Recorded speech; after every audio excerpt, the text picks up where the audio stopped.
Animals are something almost everyone loves. I mean, we are animals too.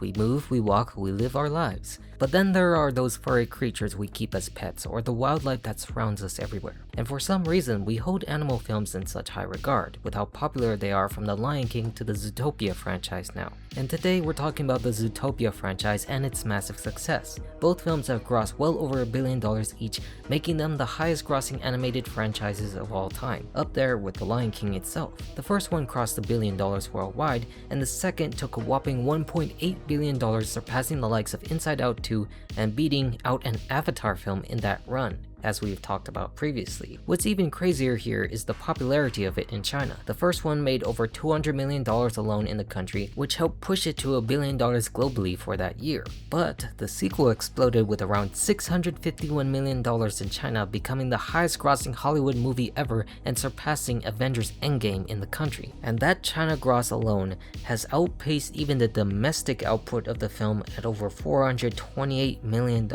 That's the kind of stat almost no Disney or Hollywood film ever achieves. So after both movies have dominated the box office, the big question is, why does Zootopia work so well? What makes it connect so deeply that audiences in China and around the world show up in droves? And I think the answer is pretty simple. And today I want to break it down through the themes of both films. Sure, some people see it as purely an allegory for prejudice, the predator versus prey, and we've talked about that previously and the problem people have with that, with the history of who built the place, identity issues, and so on, where yeah, you could read it through an American lens with racism, slavery, and other historical oppression. But if that was the only point, why would a country like China, which is very selective about what resonates with its massive audience, ever embrace it this hard? These messages aren't tied into just one nation's history, they're universal. Remember, the title of the film here is called Zootopia, a mix of utopia and zoo. It's a bustling metropolis where all kinds of creatures live and work together, like real life but flipped. You go to a zoo here and see different animals, where here, they built the very city. And look at modern China.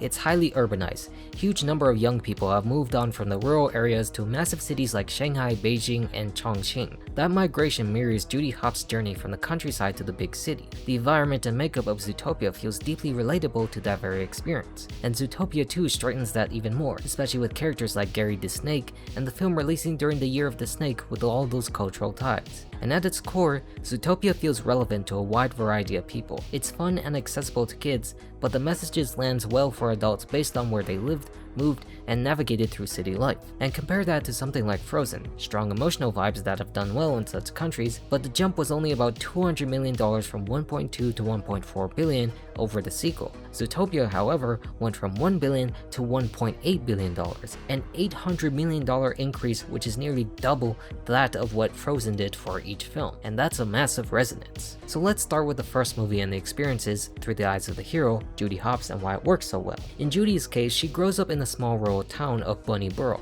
From a young age, she's this optimistic, determined buddy who believes in the motto that anyone can be anything. She does get bullied by a fox as a kid, but instead of letting fear define her, she instead dreams big.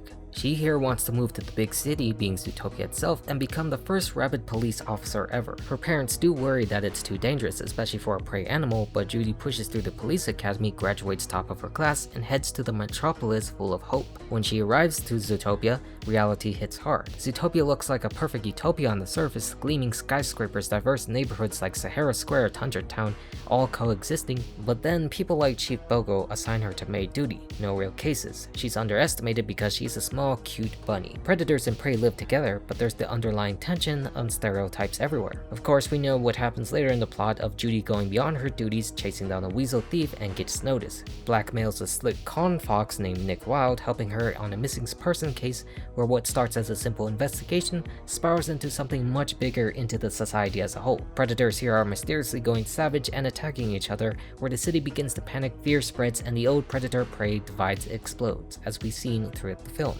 And throughout it all, Nick and Judy's partnership grows. She sees Nick's tough exterior as a guy who's been hurt by all the prejudice his whole life, and Judy herself slips up under pressure and makes a comment that reinforces those stereotypes, hurting him deeply, where she has to confront her own biases. And in the end, they of course discover the real villain exploiting fear for power. Nick and Judy save the day, proving that anyone can be anything if they fight for it, and the city starts the healing. Judy learns that change isn't easy. It takes empathy, hard work, and facing uncomfortable truths about about yourself and the society. And this story isn't just a fun cop adventure, it's deeply relatable on a personal and societal level on both sides of the argument of a bunny and a fox, especially in a fast urbanizing country. Judy's journey from the rural bunny burrow to the big city mirrors the massive rural to urban migration millions of Chinese people have experienced. The film's handling of prejudice and stereotypes feels universal rather than preachy. Everyone understands what it's like to be judged by appearance or background. And in China, where social harmony and collective living in dense cities are emphasized, the idea of different types learning to coexist and overcoming fear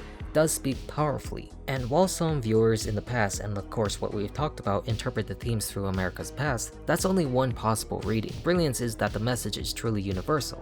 They tap into human experiences that exist in pretty much every society. The core ideas of prejudice, stereotypes, and the fear of the other aren't unique to one place. In many European countries with histories of ethnic tension or immigration debates, audiences saw reflections of their own societal divides. In places like India with complex identities being boxed into stereotypes really do hit close. The rural to urban dream and pressure to succeed resonates in developing nations across Asia, Africa, and Latin America, and the aspiration for harmony in diverse societies speaks to a multicultural realities in Canada, Australia, Singapore, and beyond. If it was a purely American story about one specific history, it would not have become one of the highest grossing animated films in so many markets. And with that said, let's talk about Zootopia 2 and see how those themes went even deeper and connected even more powerfully, especially with those Chinese audiences, while still feeling universal for everyone else. The sequel picks up shortly after the first. Nick and Judy are now officially partners, but their clashing personalities do cause problems on the job, and Bogo threatens to split them up unless they improve. During a case, Judy finds a mysterious piece of snakeskin even though snakes haven't been seen in the city for a century. This leads them down to Zootopia Gala hosted by the powerful Linksley family. A snake called Gary the Snake crashes the event,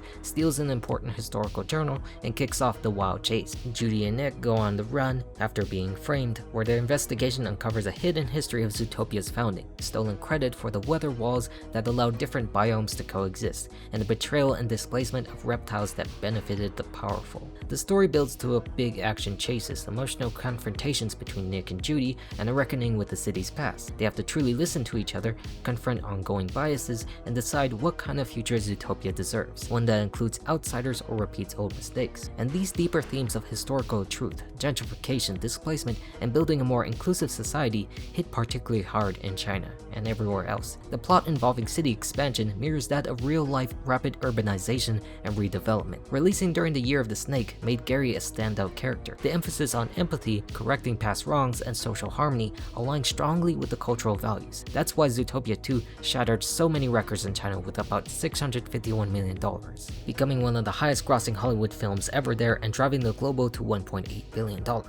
Or to put that in perspective, even if you minus the entire China gross, you still get over $1.2 billion for the film worldwide, meaning so many other people celebrated this very film. And here's the beautiful part that often gets missed in the online debates. The core message of Zootopia isn't an attack on one country, system, or group. It's not pointing finger at America's past or any other nation's history as the sole problem. It's broader human story about how fear, stereotypes, and the misuse of power can divide us, and how empathy, truth, and personal growth can bring us back together. And again, the core theme is the city of Zootopia, so it centers on a metropolis where all these problems are faced head-on. And the fact that countries with very different political systems, histories, and values have all embraced these films, some even more enthusiastically than others, proves the themes that transcends our own territorial judgments and rivalries. When a nation often described as a rival or competitor to the West, like China, doesn't just watch the movies but shows up in record-breaking numbers, it tells us something very powerful. It means that the story isn't preaching one country's specific politics or shaming another particular society. Instead, it's speaking to the universal truths that resonate with people living under all types of systems. In the end, Zootopia and its sequel deserves to be celebrated not as tools for division or political scoring, but as a film that shines a hopeful light on the realities of modern urban society and shows us what we can accomplish when we work together. These movies don't tear down cities or the people inside them. They instead celebrate the dream of a place where different backgrounds, personalities, and even species can build something extraordinary. They acknowledge the real struggles, prejudice, historical mistakes, or the challenges of rapid urbanization and the difficulty of understanding one another. But that never leads us into despair. Instead, they point towards solutions, empathy, courage, and partnership, and the willing to face hard truths that can build a better tomorrow. Again, the point is with the characters, even the villains in the film, isn't to shame one specific group of people, it's to celebrate everyone's challenge no matter their difference of opinion. That's the willingness of a good society and good debate. And Judy Hopps' journey from a small town to the big city, and her growth alongside Nick and their fight for a more honest and inclusive Zootopia, reminds us that progress is possible. The massive global box office success, especially the incredible embrace in China and so many other nations, prove that these stories resonate because they reflect a shared human experience, not just narrow national criticisms. And in a world filled with headlines that divides us, Zootopia stands out as a reminder of what we can achieve when we look past our differences. It's not about berating society for its flaws, it's about believing we can do better, and we will do better than anyone can be anything if we give each other a fair chance. I'm all done, goodbye.